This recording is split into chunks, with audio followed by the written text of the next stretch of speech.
Yes, now, and welcome back to episode 127 of the Top Loaded podcast. And before I introduce our very special guest, making his return after just over 2 years somehow, don't ask me where that time has gone. Just a quick reminder that Third Down Space is yet again powering this episode of the Top Loaded podcast. And as well, they are running their Premier League fantasy, and that starts this weekend as this has come out. So that's going to be great fun. And everyone's probably going to beat me in your leagues, but don't expect anything special from me this year. But if you want to buy anything on their website, do use TTP10 for 10% off everything imaginable on their website. And now, introducing the returning guest from all the way back then, it is the one, the only Kev. Obviously, everyone knows him as ForaSportsCards. You might know him from the shop in Brighton. You might know him from a show starting in Brighton. The man's conquering everything. But first of all, Kev, how are you doing, my friend? Yeah, rubbish, mate.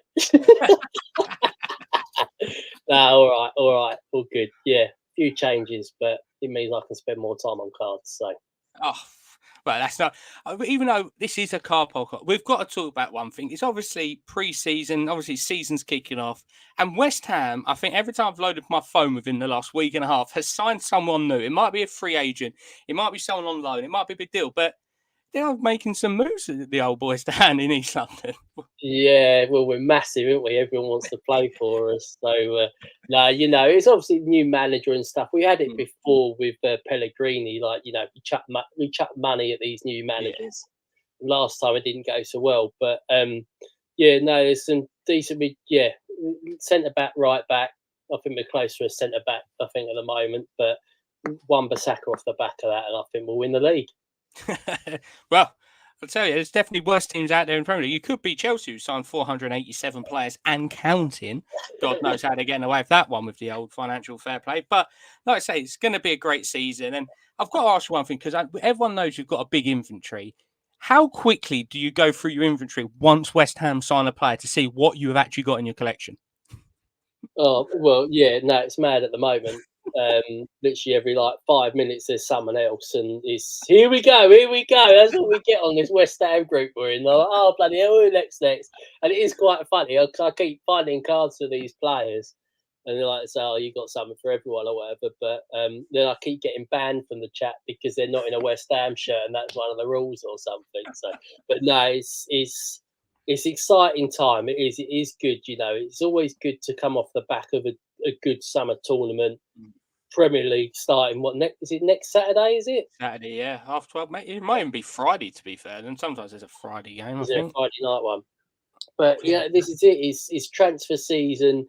It's going mad. Like, everyone's spending a load of money or selling because they need to sort of balance the books and all that. And it is. It gives you that buzz in the card shows online, on eBay, Instagram. Everyone's kind of be coming back from summer holidays in the next few weeks, and September, October is going to be banging. I think with all the card show season and everything, it's going to be nuts, isn't it? So it's cool. Yeah, like I say, it's the card hype's been fantastic. So obviously we had the Euros, we've now got the Olympics, which is bringing a whole new aspect to the card collecting world, especially with all the tops nows and Team GB sets. But like you say, it is brilliant coming off a Euro straight into a Premier League season. The hype just continues over. Obviously, you're getting the last remaining sets of the previous years, but it's nothing quite like the Premier League style. And I know, obviously, for us being fans of the Premier League teams, you always do look forward to that first week in August. Where I remember it used to be like closer to the end of August, but now it's slowly creeping to the beginning of August. But like I say, it's going to be a great thing. There's a lot of business been done. Some teams not as much as others. There's been quite a few injuries. So apart from obviously your boys who are absolutely massive and going to challenge for everything and anything, any other teams you feel like might slip under the radar a bit, which they've been doing in the pre-season or even tailbacker last year? I'm really looking forward to seeing how Ipswich do. I think it's going to be a bit similar to sort of like the effect like Luton had. Yeah, and got a good young manager and stuff, and it'll be interesting to see how. So I'm interested in them, and obviously they haven't been in the Prem for like 20 odd years or something, so their fans are going to be going. They'll be at all the games. I mean, so that'll be cool. Leicester as well. See how they get on. It's a bit of a weird one with the manager going and all that. It's a bit difficult, but But no, I think your boys this year can. I think your Arsenal will win it this year. If I had to bet on someone, I'd say Arsenal. I don't think Man City are as strong as they have been in the last few years. Little bit of unrest with players. Pep going, is he going? Isn't he going? All that, I don't know. I just think you're the most settled. You just got to sign Osimhen on transfer deadline day, and then you'll win the league. Yeah, people want if we that happens, No, hang on, we'll West turn Ham up will win the league. You'll come second. No, we'll get second. Yeah, that's fine. We'll have Champions League group stage with you. That'd be fine. Yeah, I think if we sign Osman, I'll have to find one of his masks to wear on the next episode of the podcast. That'd be quite a laugh. People would be looking at me like crazy, but has to be. But obviously, we'll talk about what everyone's here for. Obviously, the trading cards and stickers as well. But obviously, now with your focused attention, before we talk about the show in a bit, which is obviously coming up on the 19th of October, how's everything going with you and your cards? Because I remember having discussions before, and last time you was on, you were saying about your abundance of inventory and trying to work it all out. So, how's it been for you? Like, have you changed your aspects of how you're collecting, what you're collecting? Because I always see some absolutely banging cards on that Instagram story. Yeah, I mean, yeah, I've got more than ever. I've always got. It's one of those, you sell a card. I'll sell a card on eBay for a couple £100, and then I'll buy 10 cards. You're all or 4 cards, 5 cards, whatever. So everything I sell gets reinvested into the business, sort of thing. And business. Sometimes there might be some acquisitions that might not be for sale after I buy them, and they might be tucked away for a few years or something. But it's one of the fringe benefits of having a sports card business. But no, I've got more than ever. I mean, it's just that I've got a bit more time on my hands the next sort of like few months. So we're going to be going to shows a bit further afield and stuff. Going to SK's Midlands. I think that's mid-September. MK the week after that. Gutted I can't make Southampton because I'm at a wedding.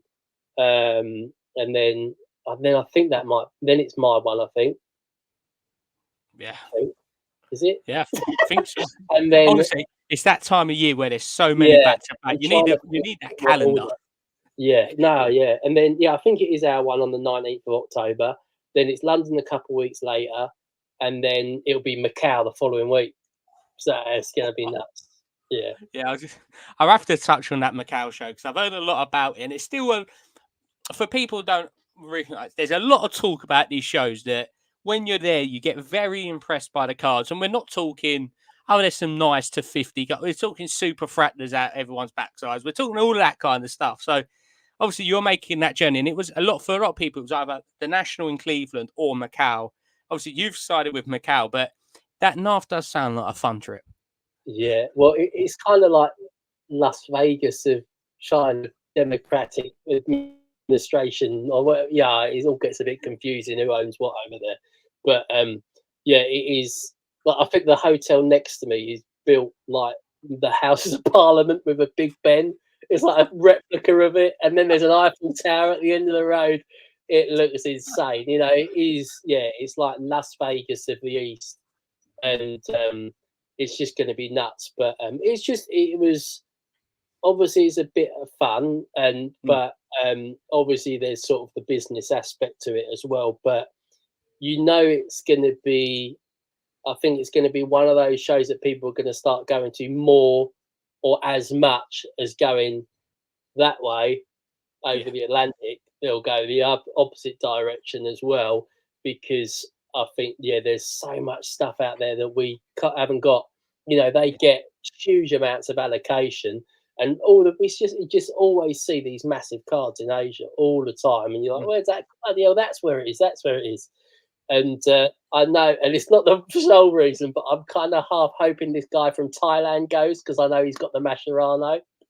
Oh, there's the reason why I was wondering. There is that glimmer of hope. I'm thinking if that guy goes, I kind of know him through 2 or 3 collectors, so I'm going to start putting the feelers out to see if he's going. If he is, bring it. And like, wow, what a way to end the card show season, picking up that I've been looking at for 4 years. So, yeah, that'd be mad.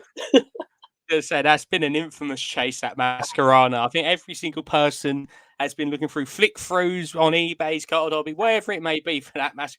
And it still baffles me to this day that that card has still not emerged. Like we've seen all Nah, these super fractors and all that, but yeah. Mascherano, National Treasure, like, why? Like Well, we, it's numbered. You got the 101, which is the guy in Thailand's got it, and then I think it is numbered to 5 as well. So there's only 6. yeah, That's it. And you think those Chronicle cases? How many cases did they have of that? Maybe like 4 or 5,000 or something. yeah, I think that was almost one of the ones that got overprinted a little bit. That was the first move into the number to 500 sort of thing. yeah, So there was a lot of them out there, which is good in a way because it made the price always quite reasonable to pick up the boxes. But it is, I think, a lot of people. I remember when that first came out, and we had the shop at the time, and I think the retail was like $350. I was like, mm, whoa, that's way too much for Chronicles. So I swerved it, and then I think we got a bit of stick for it, which was quite funny. Because then a week later they were selling for 200, and I was like, right, here we go, we're in. So then we could buy them like $200 and be selling them for like 250, 300 in the mm, shop, whereas everyone else was stuck with them at 350, weren't budging on price because they didn't want to take a loss. And I think off the back of that, a lot of people have stashed them. yeah, They've just set it aside. Yeah, all the big retailers out in the States and stuff. I think they've got cases of them, but they drip feed them like to try and get that money back because I yeah. still don't think they're selling. They're still nowhere near retail, nowhere near. Mm. So Mascherano is probably gathering dust in Delaware. So it's a nice big warehouse. Probably, to be fair, the other 5 are probably all in the same case. They're probably It's probably some messed up error, or they're probably in the Liga box or something like that because they did that a few times. But no, it's not just about Mascherano, but yeah, it is. I've kind of teed up a lovely romantic getaway there to end it with. That would be mental. But there is, I know a few UK guys going, and those UK guys are the high end guys, yeah. and it kind of says it all. Yeah, like I was gonna say, for people who don't know the Asian market because it is completely different to anything US, UK. Card hobby is basically the scraps. That is the scraps that are not even worth really selling to them. You get 101s, you get $10,000, $15,000 cards on there, but they rip so much. And people don't realize that some of these breakers slash companies actually employ people to rip cases, and everything like over 25, I'm not a big name, goes in the card hobby pack. Everything underneath it just gets stored away. Like it's mind blowing to think of what cards are actually out there. Is the Mbappe one of one, which everyone's been searching for? That's somewhere probably going to be at the Macau show, and some geezers can be like, "Oh yeah, I've just got it at home in a top loader." Like, whatever. Like, but that's a story for another day. But talking obviously, I think one of the things that is infamous with ForaSportsCards is the Flickthroughs, which are always great fun. I remember at one of the London card shows taking up, I think it was 2 or 3, 4 table, however many it was, but there was just cards for days. And like you say, you'll always find some bargains in there as well because I know Yeah, you'll find one. I think it's very similar to Football Cards Direct in the case of you can't price everything. So some things you go off instinct, some things you just not guess. But possible, right? Yeah. yeah, how fun is it when obviously they're flick throughs, but they must draw a lot of people to them because it's that American experience brought to the UK. Because some of these American flick throughs, I've seen 17 boxes on about 3 tables, and you don't know what you're Yeah. going to find until you go through it. No, I know, and I mean, I must admit, I've tried to reorganise it about 10 times over to make it as easy as possible. But then, do you have it in alphabetical order? Do you have it in team order? Do you in Mm. country order? And it's just it's so difficult to kind of work out how to split it best. But then also that if you did that, I'd keep finding the expensive cards in there, and there have been like the most recent one is the Arsenal boy Calafiori. Mm. I had his gold in there for I think it was 20 quid, and that sold on eBay. No, sorry, was it the gold? Yeah, it sold for like 300 quid. Yeah. And at the last card show I'd done, honestly, there was probably 10 number Calafiori rookies in there. They'd be worth about 2 grand, and you could have Yeah. got them all for about 40 quid.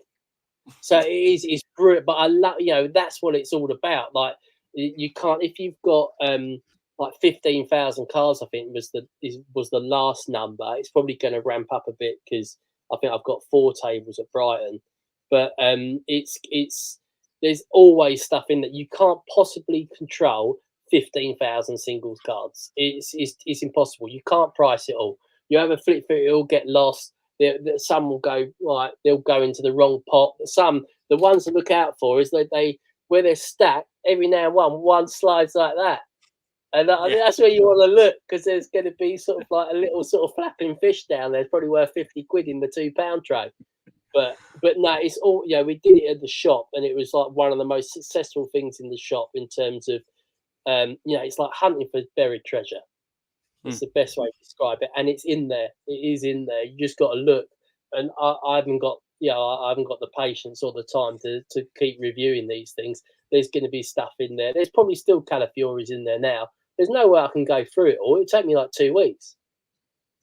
Yeah, but that's what I'm saying. I think that's what a great aspect of it is. So many people's cars that they're chasing, people don't list up because they see the name straight away and they go, especially Calafiori. A lot of people just store them away, like yourself. Like, oh, he might be something one day. He's nothing at the moment. We've seen it so many times, like of players that have come out of nowhere, had a really good season, or vice versa. They might have been very good 4 or 5 years ago, prices high, then drop back down, and then make another move, and they start playing well again. So it's so great to see, and I think this is definitely something that's creeping a lot more into the UK market at car shows is Flickthroughs, whether it might be lower end Flickthroughs of your 10p to up to £10 cards or higher. But I know the card scene has changed a lot, especially since our last conversation on this podcast. But especially for someone like you who's been in the hobby for so long, obviously the shows are still a very new thing, that it's nice to see such a wide range of stuff available at these shows, because the early day shows, it was very tricky because people in the UK had a price, and that was the price they stayed at for a long time. No, I bought someone messaged me the other day, H Blake, I think it was, on Instagram, and he said, any advice? First, I'm vending for the first time. Any advice? I said, variety. Have something for everything, because everyone's got different tastes. Like, you'll collect the complete opposite to what I'm collecting, and like he'll collect the opposite to what she's collecting. Everyone just have as much of a mix as possible, because and then you'll get more people. But also say hello to everyone, price everything. Yeah, if you do those 3 things, you'll have a good day, because you build it. You might not sell anything that day, but you've built relationships, and then someone will look at that card and think, oh yeah, that he gave me the time of day. Oh, he's got that card. Oh, you were looking for that. But people will send them your way. Just have a nice chat, be helpful, show prices. I think is one of the biggest things. It doesn't matter if people look and go, bloody hell, that's expensive. That's fine. There's no point us having that conversation on that card then, because it's out of your price range, which is everyone's got different budgets. But if I see it, I know if you haven't got a price, I'm thinking, one, you don't really know. You maybe haven't done your research, which is going to then take me more time to have to comp it. But more from that, I never check comps when I buy a card. I never check. I buy it if I like it. If it feels about right, I'll go for it. If I buy a few, we'll do a little discount. That's it. I never check comps when I buy. Very, very rarely. With a trade, you kind of got to. But when buying, no, I just, if I like it, I go for it. Yeah, definitely. I'm piggybacking on that one, especially when you're at a show. I always say, look, people say, oh, what's the value of this card? But a card is only valued of what someone else is going to pay for it. So you could have a £50 sticker on it, but everyone walks past it all day. But someone might come along and value it at 40 quid, and they might go, would you do 40? But then saying that, I could then walk past exactly the same card as you do, and I think 50 quid, I've been looking for this card for a year, 2 years, 50 quid might be overpriced, but you got to do it. Yeah, you don't want to let it go. You don't want to pass up the opportunity, sort of thing. So, but there's some good people. And like you said, obviously I've been in the hobby forever and stuff, but I still take advice off everyone. There's always good bits of advice from everyone, young, old, everything. And there's a lot of people who've taught me sort of like, look, you can't, you're never going to make £1 million overnight in the hobby. Like, you're not going to sell one card for like £1 million and that's it. You know, you're gonna be sat on these cards if you price them too expensive for years and years and years. See, if you want a quick turnover, just price them a little bit, keen. You still might not sell them, and people will still make offers on them, like low ball on eBay. Bloody hell! But it is if it's liquidity. It's sort of those cards you're not really fussed on. Price them right. Yeah. Even if it's probably worth, say it's worth 100 quid, price it at 70, 80. You don't want it. You don't like the player. He plays for the team. Sell it cheaper. Then you get rid of it. Then you can buy something you do like. So Yeah, I think that's a great point. Yeah, I'd say it's a great, but I've also done it as well when you're doing a trade deal and there's you've got a card that someone wants and they've got a card as well. One of the worst things I always find is when someone goes, yeah, but that's worth 70, but this one's only worth 60, so it's not really going to do the deal. But for me, I've done a recent deal at the London Card Show where someone had it's a 15 Sapphire card that I wanted from women's football, and I had like 4 or 5 cards they wanted. Well, it comps are slightly different, but at the end of the day, I'm like, I'd rather them 4 cards go to a home they're gonna look at, they're gonna literally look at them, take care of it. That is the main thing for me. And I know I remember you saying this on plenty of occasions. Get someone else to cherish the card because at the end of the day, you can't look at every single card every single day. It's impossible. No, and I'm a sucker for that, and I always fall for it, and probably people use it. But as soon as they say, "Oh, I PC him," I'm like, "Oh, I'll take another 20 quid off it." All the time, I'm so bad at it. But you kind of know, if they're sort of like bullshitting or not. But no, anyone or there's a guy in Australia or whatever. I sold him like a really low number for Quetta the other day, and I gave it to him exactly what I paid for it because he needed it because he's only one away for the rainbow. Have it. Like, have it. This is I've screenshotted what I bought it for. You can have it for that, and I got it for a cheap price. Like you got to do that. You've got to help other people out, and you do nice things, and it doesn't always get repaid because there's still someone out there who's always trying to stitch you up on eBay or whatever. But I know the nicest thing, and it does sound a bit cheesy and stuff, but I love finding cards that someone I know they want it, but they can't find it. I found it, and then I'll send it to them. It's so much fun because they're buzzing. I'm buzzing off it. It's brilliant. I think I did it with the general the other day. I think he was trying to buy.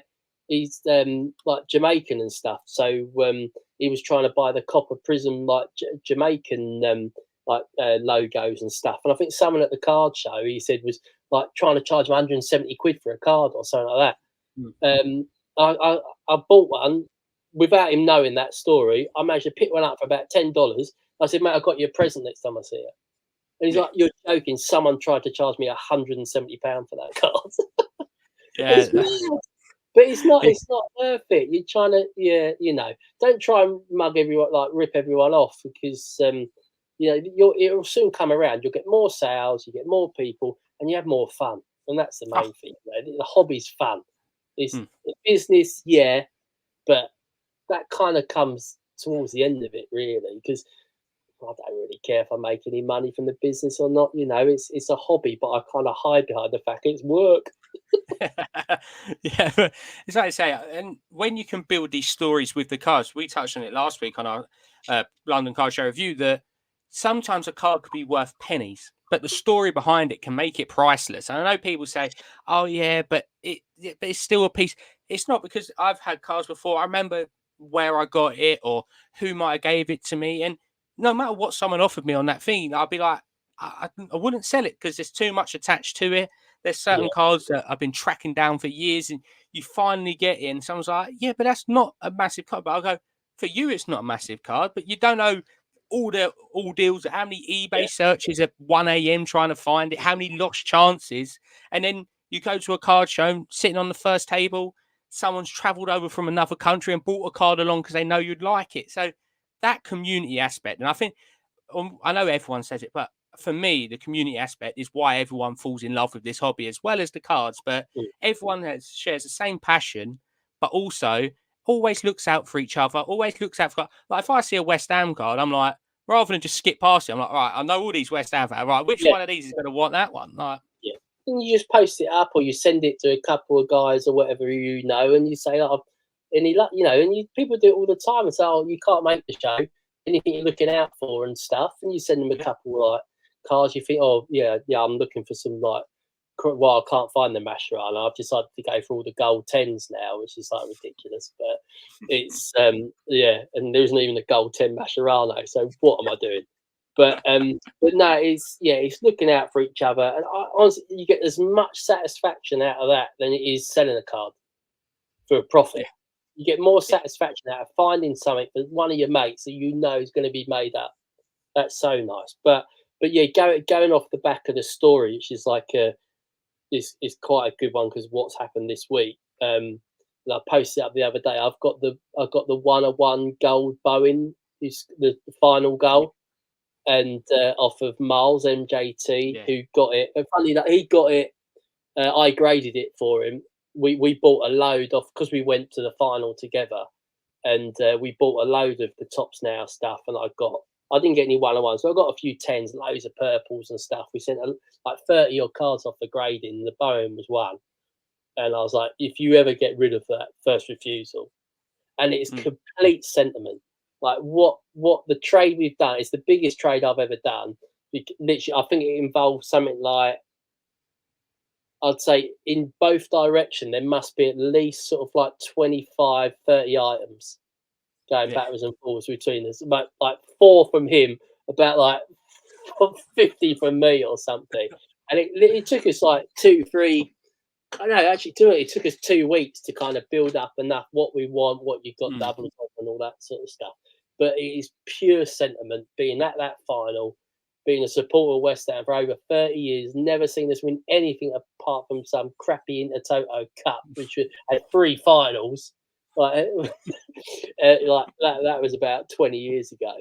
And just we were at that final, we saw that goal. I was crying and stuff, So I thought I've got to have that card, and I would have.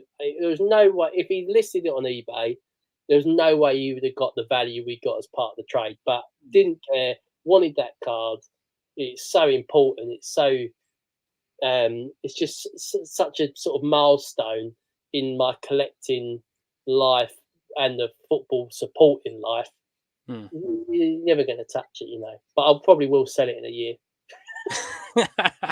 Yeah, poor for you that the guy with the Mascherano 101's famously a Bowen super fan. So yeah, I was gonna say a bit of a dodgy Asian name then with the surname Bowen, which I won't do. But it might be like a distant relative or something. Hopefully, we'll see. But, yeah, straight swap. Yeah, but like you say, it's these deals that you have certain cards, no matter what it is, it ties to that moment, and that's what is so good with the Panini instance, the Tops Now, is that it can take you back to a. Don't get me wrong, you've got these lovely Prism, impeccable, eminence cards, but Tops Now and Panini instance take you to a certain moment in time of jubilation, whether it's happiness. It sometimes can be working the other way, and it runs. But that's why they're so unique, and they hold such more of a sentimental value than any other card, in my opinion, because like you say, for that goal, one of the biggest moments in West Ham history, will that ever feature on a card again in terms of that boat? It won't. As simple as it's a Tops Now. It'll only come out once. It says last minute goal clinches title or something. Yeah. Like, you couldn't write a better script, Yeah. And, I'm not a huge fan of Tops. I never have been. I've never said I have been or pretended to be. I don't like all the multiple wax products that bring out every 5 seconds and stuff. But I'm a sentimentalist, and the moments in time they're capturing every now and then is superb, and that was just great, because it just, for me personally, being in the stadium, sat behind the goal as it bobbled over the line, it had to be mine.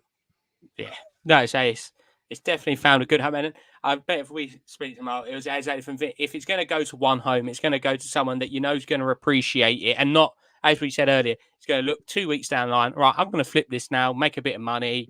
It is what it is, but I think that's a bit like Miles has had it for like a year now.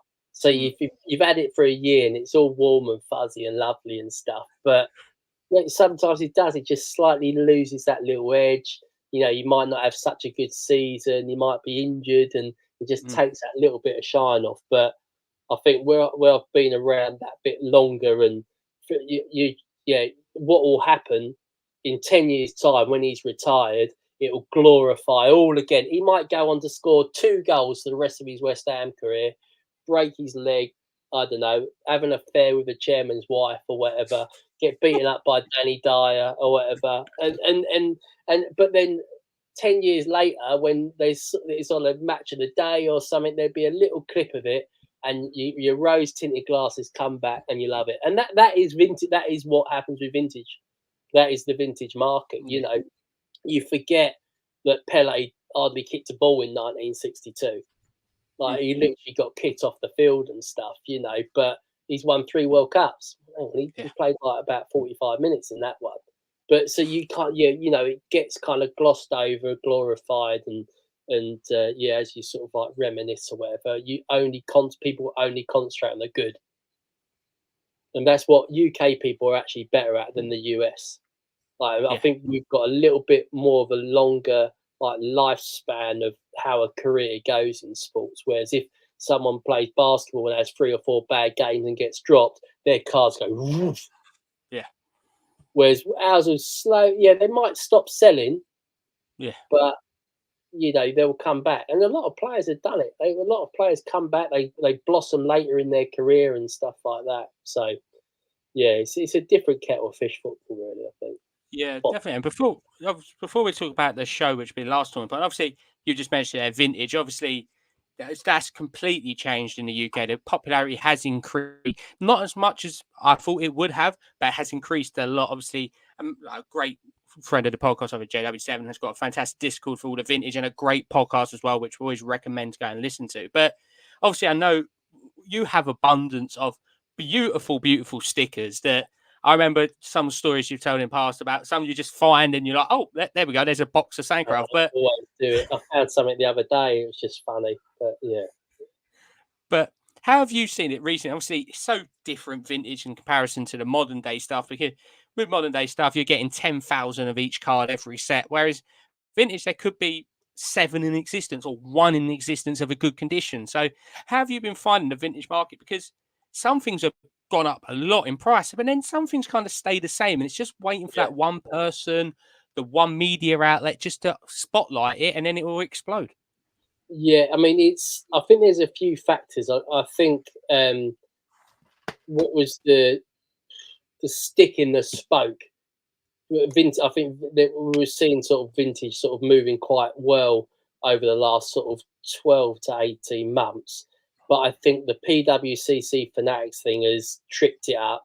Definitely, definitely.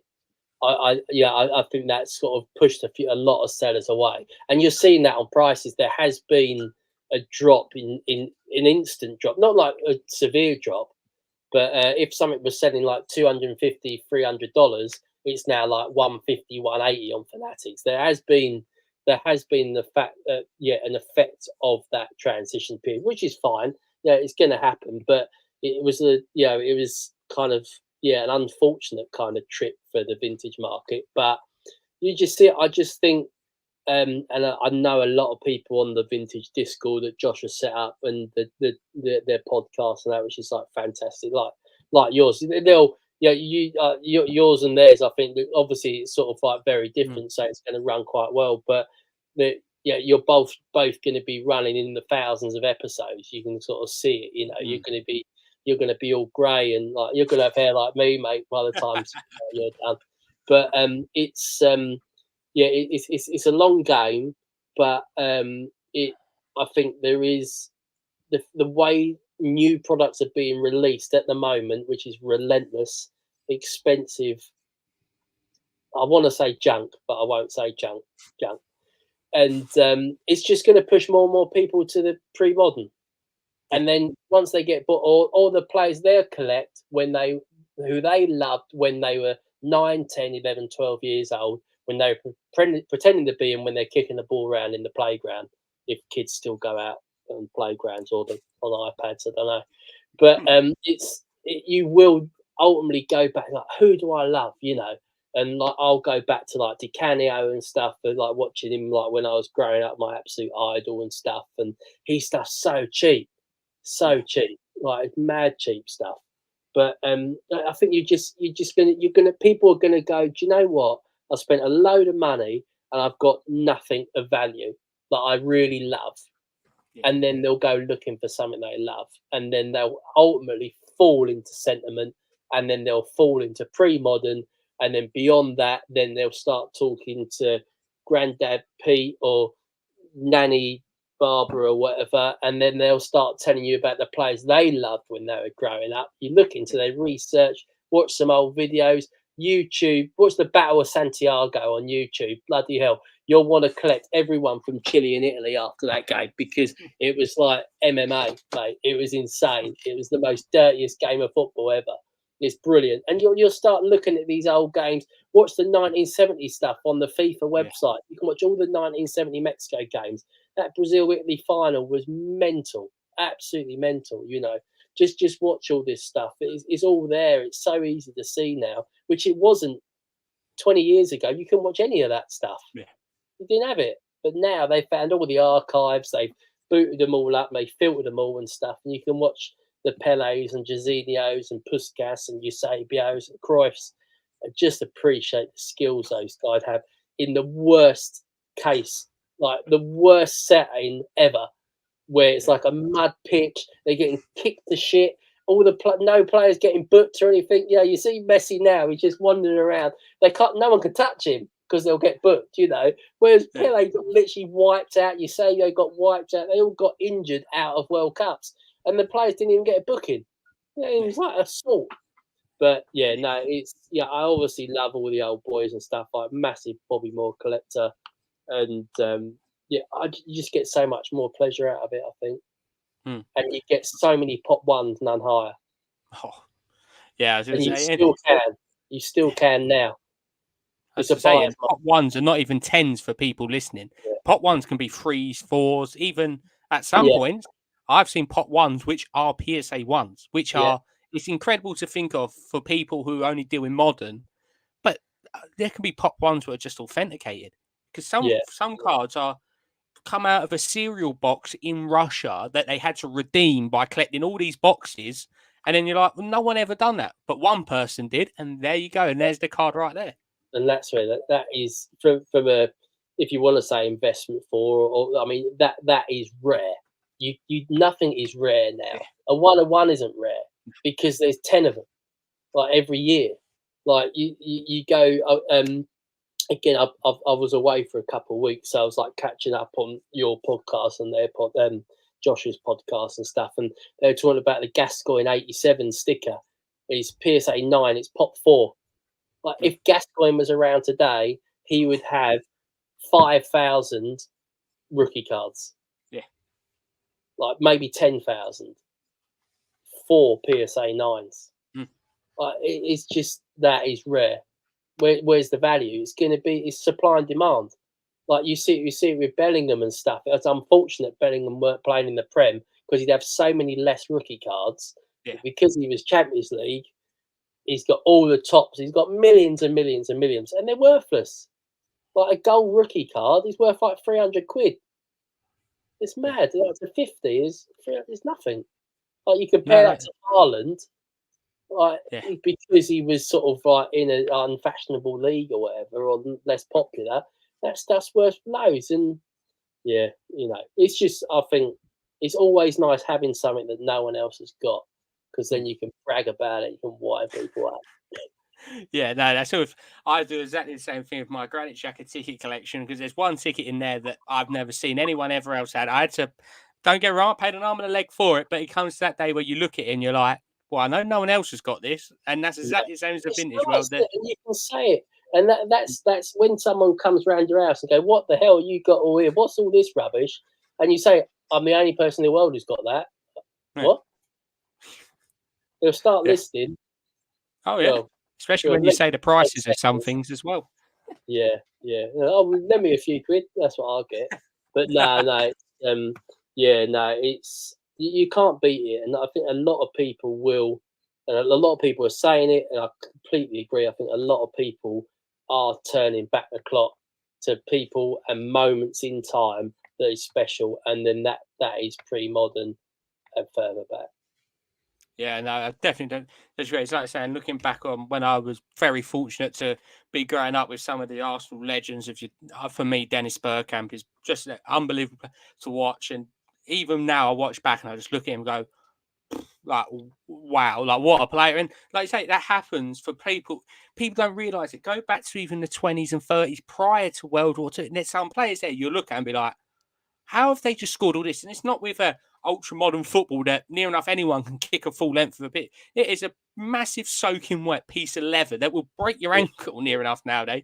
And they're doing all these tricks with it. They're running through the mud. Like I say, it's well worth, if you ever have an afternoon or an evening just to flick through, just go to a little link and go like best players from the 60s, 50s. yeah, Just put some clips on it. Honestly, you won't disappoint because I know, obviously, Jason, obviously a good friend of both ours, El Toro Cards. I think every time he discovers a new Spanish legend, he's messaging me about them. I'm like, mate, I've never heard of these. And then he tells me, I'm like, this oh, sounds really cool. that kid knows his stuff. Yeah. So impressive how much he's learned. Like, and how much he's, sorry, that sounds proper patronising, but honestly, like I was listening to him on the other podcasts and stuff, and what he knows and stuff is fantastic. I love you can't honestly, it gives you so much like pleasure listening to people who've learned so much in like 3 or 4 years in the hobby, because I think obviously everyone admits it, you know, a lot of people, whoa, Great catch that is. Look, that's one for a tops now.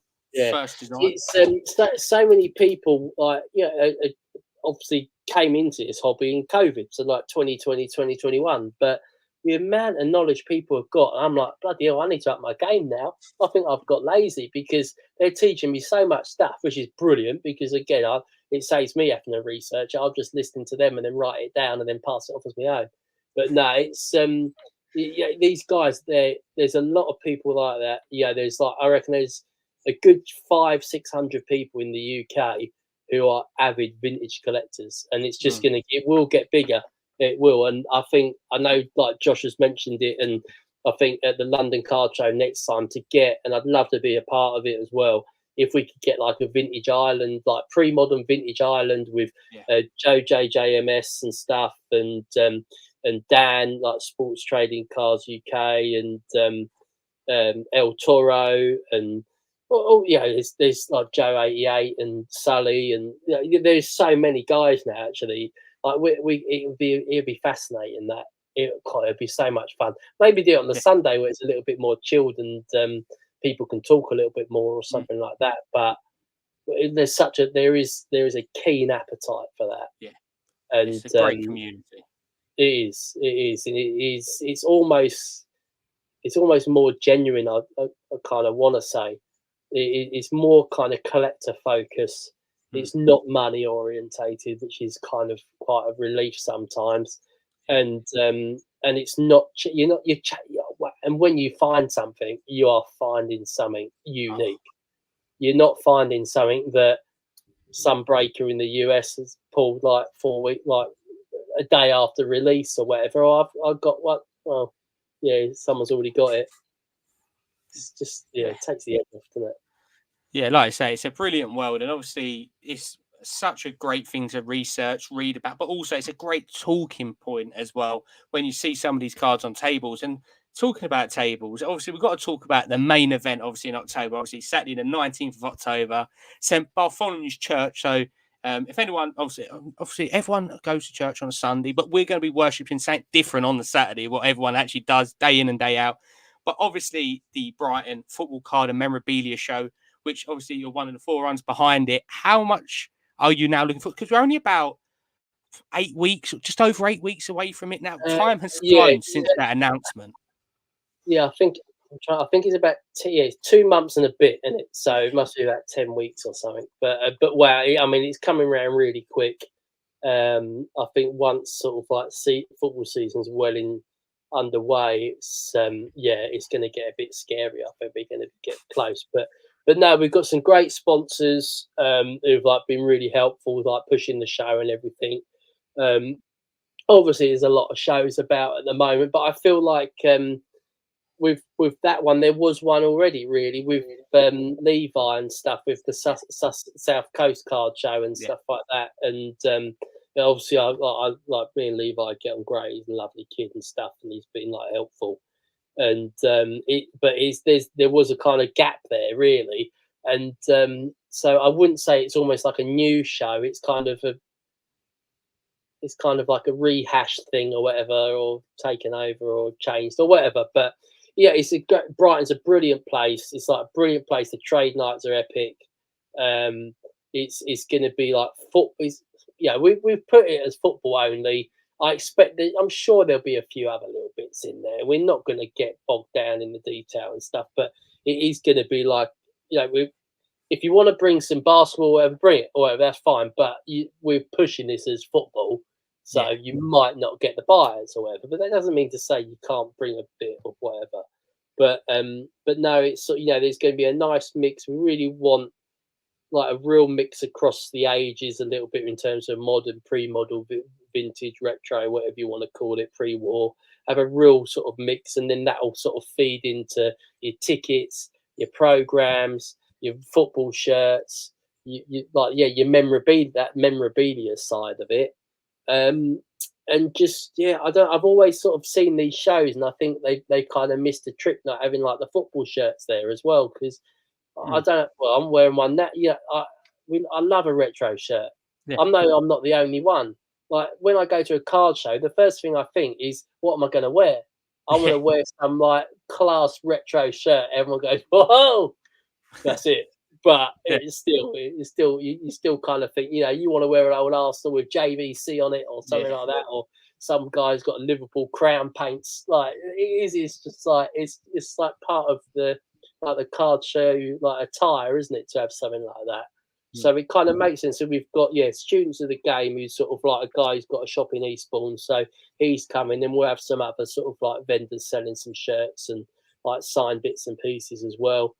But that'll probably be like 20% of it. The other 80% will be like football cards and stickers. I think it looks like the rough numbers. And but there'll be vintage, pre-modern, modern, just again variety, something of everything. And then it also feeds into the fact that there might be some vintage guys who, like suddenly, oh, do you know what? Yeah, I support Ipswich or I support Luton. I'm going to buy. I didn't know Luton were in the Prism or Select or whatever. They might buy a bit of Luton stuff, and like vice versa. There'll be guys collecting modern, girls collecting modern who think, oh, do you know what? Yeah, my dad used to go on about Facchetti and stuff like that. I'm going to buy like his Mexico 70 sticker or something like that. So it's all in consuming sort of football festival of love. I mean, we've got a few surprises lined up as well, but I'm not. You have to go there. I'm not gonna. I'll try not to give it away, but there's some funny stuff. It won't be dull. It won't be dull.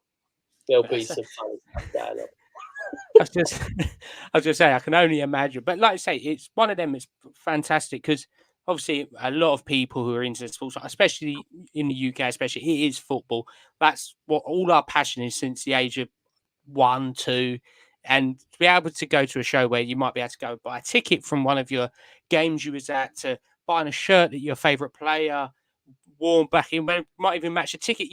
You could do a whole collection there of go and buy the shirt and then try and find a shirt on a stick or a card. And wait a minute, there is a ticket. But it opens the doors as well to other collections that people can get into. Because, for example, for me, I've always collected tickets, but not tickets that I didn't go to. And then that whole world opens up of, for example, my favourite player, Granit Xhaka. I was like, let me start piecing together tickets of his career because it's more niche. Someone might end up doing that at the show.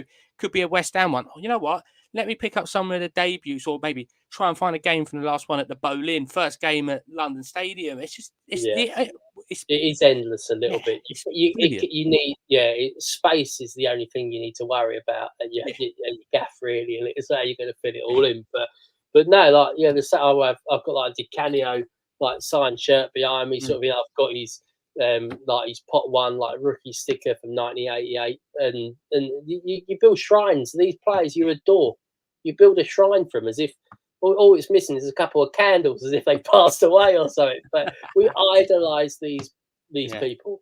We idolize them, And as a kid growing up, I used to watch videos upon videos and match a day reruns and all that to copy their skills, and it made me a better player and all this sort of stuff. They are influencers without being called influencers, like from back in the day. And that this is what it's all about. Your idols, collect stuff of your idols, because it's lovely, and people, and it's brilliant because like Granit Xhaka and stuff, for instance, like top player. I mean, what a season he just had and stuff is unbelievable. No one would have seen that. No one would have seen that, but you did. You knew he had it in it. But yeah, everyone, I love it. Everyone has like these different, like it's again like Josh with Jaume Santos and stuff, and El Toro with well, I don't know. It's like after which one this week? Yeah, the Real Madrid squad from 1926 or whatever. He's got all 40 of them in his PC. But it's brilliant. It's that variety again. Everyone's got different tastes and everything, and it just brings so much joy to everyone. And it is, you have a bad day at work or whatever, or you've had a row with your missus, or some blokes doing like they paid your bills or whatever, all stress and stuff like that. But your happy place, you go back, you play with your PC, and it all goes away. And mental health is a big thing. There's a big link. It is a collectible. We've been collecting things as a human race for 5,000 years. Like it's in our blood. It's instilled us. We collect, and if there's a set, OCD is all in a little bit of us. We've got to finish it. Yeah, I was going to say, it's like for my ticket one as well. What I like about the ticket / the vintage world, especially, is the research that goes with it. You spend more time researching what there is out there than trying to find it, and then you realise that he might have played like his true rookie game. He played a Hungarian team in the third qualifying round, and you're like, what? I didn't know that. But then it's like the vintage one. I remember talking to El Toro about it, and he was like, "Oh yeah, this is the sticker I really want." And then a week later, he was like, "Well, I've now found this variant, what's even rarer, so I need to find that one." It's never ending, and like you say, I think the massive thing, especially at the moment, is mental health, and a lot of people can escape from whatever's going on through cards, stickers, tickets, whatever it is, and I think, especially now in the modern day, it doesn't get talked about enough. It talked about a lot more than it did 10, 15 years ago. But cards is an absolute fantastic escape from people, whether it's an hour while listening to a podcast, going for a walk, or just flicking through your cards. God knows how many times I've just thought, let me just team bag these cards up to make them look a bit better. And then 45 minutes is gone. You forgot what you was thinking about. It's just fantastic. It's very therapeutic. It really is in every sort of aspect of the hobby, really. And it is. People don't understand it sometimes when you say, "Oh, I've just found this." They don't, but it doesn't matter. It's what makes you feel warm inside. It makes you feel great, and it's an accomplishment, And there's certain things, and it's the perfect sort of example of it. A lot of it's in the chase and stuff as well, really. So you almost don't want. I almost don't want to find the Mascherano. Didn't want to find it. But it's too long now. But it's just it's funny, It's the chase, and he proves patience. It involves people skills. Negotiation is such a key skill in life. Everything. If you're buying a house, you're buying a car, you're paying the gardener or whatever. Negotiations come there front and centre. So that's a real key skill that you get from this hobby. So there's loads of aspects to it that nothing ever gets touched on, really. But it's just a laugh. And going back to the COVID thing as well, we were all stuck inside doing nothing for like 18 months or whatever it was. It felt like 5 years. Yeah. But again, that's why I did the shop. It was sort of, the hobby before the shop, for me personally anyway, and obviously a few others, but it was all disconnected. There was no meeting up, there was no getting together. So when I did that, it was like a big, wide open, airy space where anyone and everyone could be there with no restrictions to sort of like mix and mingle and chat and share jokes and stories and all that. It's a very sociable thing, and again, it's another sort of key aspect to keeping your head straight, isn't it? Yeah, that's say. I think a lot of people don't realise if the hobby was taken away for a week, I think people would then realise how much their lives are affected by it, and the amount of people they talk to, the amount, even just like sitting here talking on a podcast, but I'm looking around me. I've got the cards next to me, and you're like, you see these every day. Now it's second nature. It's like seeing your wallpaper that it's there. Yeah, You might not necessarily think about it, but you've got cards there, you've got your supplies and everything. But that's all the thing, and it all concludes at card shows, especially that it is a meeting point. It's like just doing a meet up with a few of your like mates from school in your local like pub or wherever you may go. But it's you'll go into a certain place.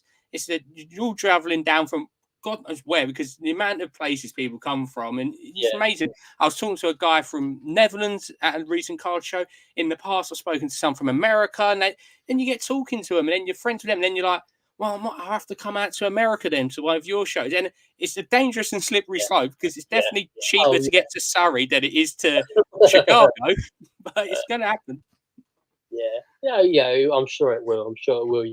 But again, it's another goal, and then Yeah, you adjust life, and you do certain things, and you're careful with certain things, and you make these sort of dreams happen and stuff. Like, I wouldn't have dreamed of be going out to Macau.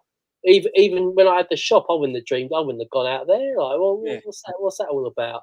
It takes you down some interesting and mysterious roads, sort of thing. yeah, But I think again, it's the social aspect, like the amount of people yeah, like Jesus, you know what I mean? You go around that card show at London now, or any card show, like every other person you kind of had some sort of dealings with now, or and in the other half, you're like, well, you're going to have a dealing with them sooner or later, so you might as well chat to them as well. It's just, yeah. oh my god, it goes crazy, really. But no, we're in a really good place. I think it's almost like again the summer always helps when there's a tournament. I think because it keeps people connected and everything, and then a couple of weeks we're back into the season, and then before you know it, we're going to be talking World Cup Yeah. because the qualifiers start soon, don't they? Yeah, Remember? get a few Nations League games out of the way, and then that's all Yeah, go ready for US, Mexico, and Canada. Which by the time you know it, it will be on the doorstep. yeah. No, it's crazy, isn't it? But no, it's all good, mate. All good. But yeah, I mean, yeah. Sorry, I know I waffle on and stuff, so you have to tell me to shut up sometimes. But no, I mean, just everything else like what we got planned for the next sort of I'll say me for the next sort of 3 months. We're just going to go to as many shows as possible. Hmm. I'm going up to SK is on the 14th, so we're vending there. So I've got a couple of tables there. Then Milton Keynes the following week. Then I've got the wedding, and then it's I'm doing this. I've got like a pop up like stall at the open market in Brighton next Saturday to sort of get some like do some promotion for Yeah, locals and stuff, and trying to get a little bit more local interest and meet up some old people who used to come in the shop those days and stuff like that. And then our show's the 19th of October. Then back London on the I think it's the second and third. second I and think, third. Yeah, I think it's second isn't and it? third. And then fly out to Macau on the 6th. I think it is. So yeah, Crazy. Yeah. busy, Oh, and then busy. Cardiff end of November as well. Cardiff Sports Show at Cardiff City Stadium, Yeah, 30th of November. That'd be amazing. Gav's gone mad as well. Like all these guys, like I know London's doing great things, but Scotland and Cardiff aren't a million mm, miles behind. yeah. It's going crazy, so it's great. Yeah, it shows you the demand what we've got now within the UK is absolutely fantastic. And we say UK is not forgetting Ireland as well, the Dublin card show. Europe's Yeah, starting their card shows as well. So it's showing that there's such a demand for people to go to these shows to meet up and everything like that. And it's only going to go one way, and that's get bigger. And we've been saying it, but if we re-rolled it 2 years ago when we done this last one, you'd be looking forward to the maybe 2 shows every couple of months. Now yeah, you're like, which show do I do? Which is a yeah, great problem to have. But like I say, no doubt it's going to be fantastic for you. Obviously, everywhere and everywhere, as well as hopefully a few times down in E20 for you as well. Obviously at Stratford, no doubt. But like I say, Kev, it's obviously been an absolute pleasure, but definitely won't be 2.5 years. I can guarantee you that one before you come back on. I think we're going to have to make it more accurate. But obviously, a massive good luck with the Brighton show. We can't wait for that one. It's going to be a bundle of fun. But also, can't wait to see you at all the other shows up and down the country as well. yeah. No, I look forward to it, mate. Yeah, we'll see you soon, and obviously you need to have a beer as well. So Oh, well, where there's a beer involved, I can be persuaded. I can be persuaded. But But no, like we say, we wish you the best of luck with everything. And also another massive thanks to Third Down Displays yet again. Make sure you do check out their Premier League Fantasy League and probably try and beat me, probably not out us, because I am definitely biased. Don't pick any Tottenham players and have always 3 Arsenal players. But story for another day. Use TTP10 for 10% off all your needs there. But most importantly, hope everyone out there is staying safe, doing well, buying, selling, trading, and all that good jazz. But most importantly, happy hobbying and good night.